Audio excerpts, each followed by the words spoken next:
Hey, Chael, Glenn Bell. May this decade be the best one yet for you and your fans. It seems it's time for me to compliment you on my t-shirt. It's a great shirt. I'm officially a part of the Chael Nation. I have a question about judges. Not those that get it right. Not those that just get it wrong, but the ones that get it really, really wrong. The ones that make you say, no one else in this arena saw it the way they did. The ones that make Joe Rogan say, who's judging this? Everybody needs to be fired. The ones that make the person that the judge said won look at the other guy and say, I did not win this. Those judges. The first part of this is, how do they make these really, really bad calls and keep judging? How do they remain judges? How do judges have 30-27 for Gastelum over Till? How do these judges have between Shogun and Paul Craig a draw? These are the judges I'm talking about. Why do we have something called never leave it to the judges? Never leave it to the judges. Why do we give them that pass? That's what they're there for. Why don't they have a thing when they show up where they say to each other, remember, you get this really wrong in the end, you'll never judge again. Why aren't they scared? Why are we scared of them? If you cannot get the finish, you should be able to leave it to the judges. That's what they're licensed for. That's what they're there for, to count up the kicks, the punches, and let us know who won the event. Imagine this. Imagine you have a football game. Blue team versus the red team. The blue team is up by 15. Game ends. Scoreboard says red team's up by 100. And everybody just says, never leave it up to the scoreboard. Not only would that be reversed, but the scoreboard would be replaced. For us, when our board of judges get it really, really wrong, they're not replaced. That scoreboard is not replaced. Now, if you're thinking, oh, that's just silly. Yes, it is silly. As silly as Floyd Mayweather saying, I carried Conor McGregor for the first few rounds. Let him do all the punches, all the hits for the first few rounds, just carried him. Yet two judges had Floyd winning round 2 and 3 when he was carrying Conor. That's silly. Chael, I have a multiple choice answer. Is it A? These judges that get it really, really wrong, they're doing their best. God bless their heart. They just can't really add the punches, the kicks, the takedowns up properly, and they just don't get it right. Is it B? They are getting it right. These judges are licensed. They have the best seats. They're the best qualified for the job. They're adding everything up properly. Presidents like Dana White, Joe Rogan, experts like Uncle Chael, fans like Glenn Bell, we have it wrong. Uncle Chael and Glenn Bell just have it wrong. That's why they're the judges and we're not. Or is it C? They get it wrong, but they know they're getting it wrong. It's corruption at the highest of levels. They're getting it wrong on purpose because they have something to personally gain from that bad call, despite what it does to the fighters. Or is it D? Depending on the event, a little bit of all of the above, or E, none of the above. Chael, A through E. Which one do you think it is? A little help, please. Glenn, let me start at the beginning. That is a great shirt. Secondly, Happy New Year to you. And third, I must tell you in all sincerity, I have missed you. Where have you been? I appreciate the long video.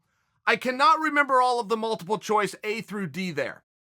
But I love your concept. I love the premise. And I'm also with you. What do you mean don't leave it in the hands of the judges? That's crazy. I agree with you on that. Don't leave it to the scoreboard. Don't leave it to the score. Don't leave it to the rules of the sport. I mean, come on.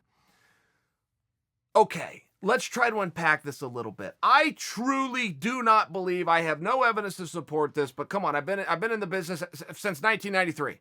Started as a fan, but whether it was as a competitor, as a coach at times, as a commentator, as a promoter, I mean, I've been in this business. I will tell you, I truly, in my core, do not believe that there is corruption within judging in MMA. I really do not. I mean, the bodies that oversee it, which just within this country alone, we have 50 in each state. Plus, if you were to, bring in sovereign territories that have some of their own commission, they're straight up. They're above board, and they've all got very good processes that are similar. Broad stroke here. Each municipality can do its own thing. But basically, if you want to judge, fill out an application and just tell us that you can do it. Okay, great. We will give you an opportunity. If you're an honest person that knows the sport, shows up on time, watches the fights, and then can defend their answer in the back should there be a question from the executive director, you're going to get another assignment. It's as simple as that. I mean, it really is an honor system. Hey, I can do this job. Give me a chance. Okay, great. Can you really do the job? I can do the job. Okay, great. I'm going to trust you and put you out there. That may not sound perfect to you, but geez, is there a better way? I don't think so. I would trust a guy too. If a guy came to me and said, I can do this, boom, I believe you. Until I'm shown otherwise, I'm going to believe you. So this is the system, and you're going to start out really small. You're going to start out with some amateur fights. You're going to start out with some other judges. It's the best of three after all. You get it wrong. These other two have a little more experience. They're going to get it right, and you elevate yourself up. But that's the same way. Before anybody hears that and goes, oh, you got to be kidding me. There's got to be more to it than that. That's the same way every other sport goes. If you want to be an umpire, if you want to be a referee, if you want to be an official on any level, that's how you do it. You go to the governing body, you fill out you raise your hand, and you say, listen, I'm willing to do that. And I would be good at this. And I'm willing to start at the very bottom and show you I'm good at this and work my way up. And then pretty soon you start getting some grade school matches. And then all of a sudden you get a couple of middle school games. Then you work your way into high school. And then maybe you get a college game. But this is how it works. This is no different from the system that I just laid out for you for how you break into the judging world as it is for referees or umpires or scorekeepers in any other sport. So before you push back, that makes sense. That's actually fair and it makes sense. That's a good, solid process. I don't believe there is corruption. I'm well aware through the history of boxing, it is as dirty as it gets. I'm well aware that within boxing, even at the amateur level, and you see it every 4 years at something called the Olympic Games, it is disgusting how obvious it is. There was judges that were caught taking payoffs on camera. They were caught taking the money. But again, that's boxing. I don't see that in MMA. And I have seen some bad judges, and I know exactly what you're talking about, and I like how you worded it. What about when it's the judge and there's 10,000 people there and nobody saw it that way? What about when the fellow fighter has to look at the judge and say, you got it wrong. I didn't win that fight. I've seen those calls too where you just sit back and you bang your head and you go, what are we doing here? And how did this happen? But far more importantly, Glenn, at least in my opinion, I don't have as big of a problem with it happening. As long as there isn't a corruption, as long as there isn't a payoff, as long as there isn't a personal gain. If you just got it wrong. But if you got it really wrong, the way you're laying out, where you're the only human on earth that saw it that way, how then do you get another assignment without either some level of training, without even just simply a demotion? And now you're back to doing the regional shows or the amateur shows and you got to work your way back up. It has always bothered me that there's not some level of repercussion. And I'm not a prude about this. I'm not one of the guys that says throw them all out and only bring these experts in and let's make sure that I like the subjectiveness to it. I really do. I like that you score as much emphasis on a takedown as you want. You score as much emphasis on a leg kick as you want. You score as much emphasis on damage, on control, on pass, any way that you want. I think that that's fair. And I think as long as you're consistent over the course of your career, I think that's fair. And I think that's above board. I think it's the inconsistencies that are a little bit of a head scratcher. I can tell you, one of the worst judged matches I've ever seen, and nothing happened to these judges, but it was Lennox Lewis versus Evander Holyfield, part 1. Lennox Lewis stomped him out. 10 rounds to 2, roughly. And it was exactly what you're saying, Glenn, where even Evander knew he lost the fight. Not even a question. Congratulations, Lennox, you're the new champion. They called it a draw.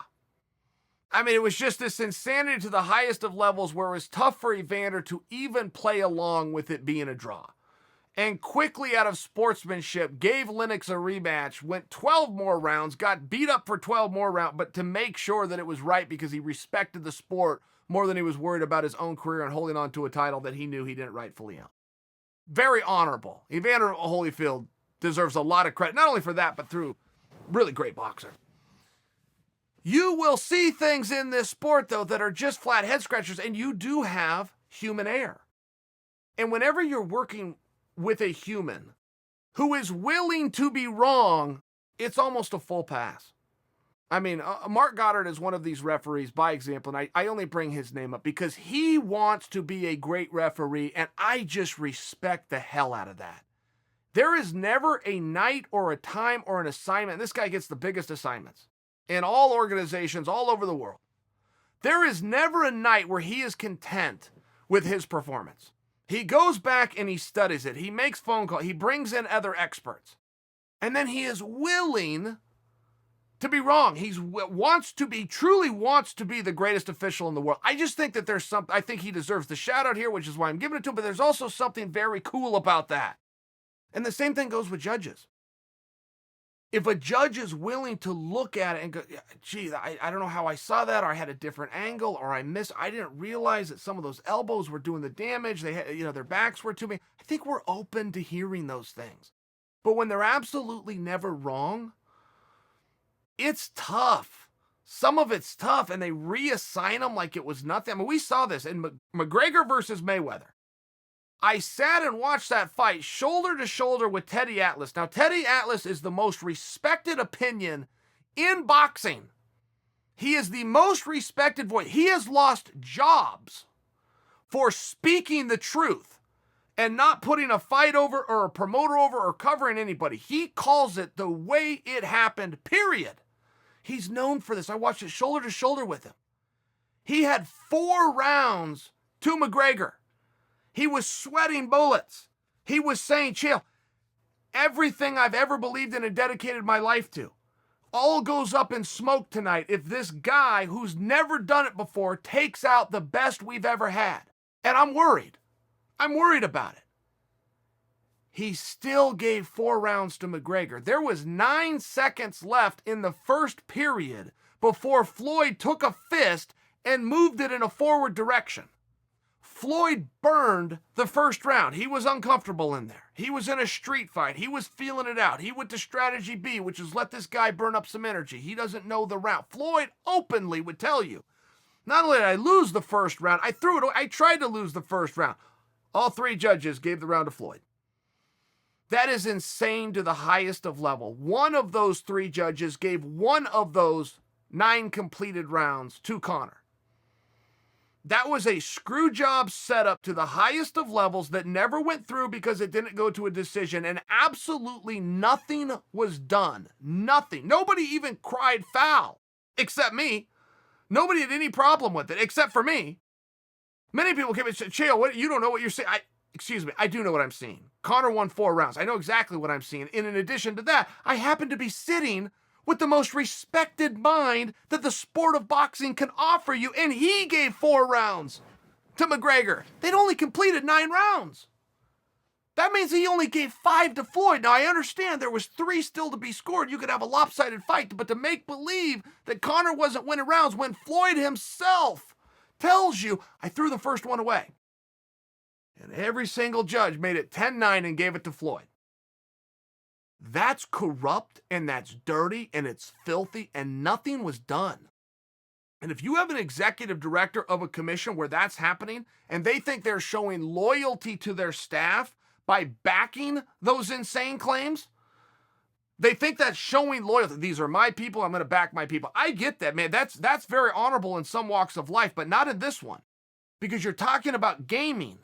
You're talking about people who are betting their hard-earned money.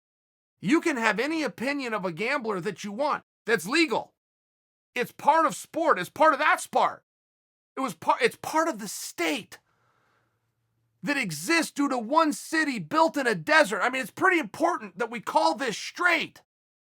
And there isn't an honor in backing your corrupt, filthy judges. There's an honor in doing something about it. And I don't even offer to you, Glenn, as the biggest expert in the room, I don't even offer to you what that answer is. I just offer to you that it is very easy to break in, checks and balances wise, it's very easy to break into the judging world. You then have to prove yourself, and that can be very hard. And it's thankless, right? We're over here right now complaining about how fun would that be? Be one of those people, now we're saying this about it, right? It's a thankless job. It's essentially free. Okay, that isn't literal. It comes with a stipend, but if you break down, I mean, these guys are flying in and there's travel and they got to eat some food and get from point A to point B. It's free. Broad stroke, but you're doing it for free. You're doing it for the love of the sport. Those are honorable things. And I think the checks and balances really are in place. I like the subjectiveness. I have no problem with only 3 judges. I have no problem with the judges have never fought before. I really don't. I like the way, the progression that the different commissions use. I like how they start them out small, make sure they're honorable, make sure they're honest people, and just go from there. That makes sense to me. I like that from Little League to the majors. I think that that's fair. I think that's good checks and balances. But it does seem to me like anything else, boy, when you get one that's just blatantly wrong, in a sport that has a gaming element to it, integrity is paramount. And questioning some of those decisions and then having a reaction to them seems to me to be reasonable.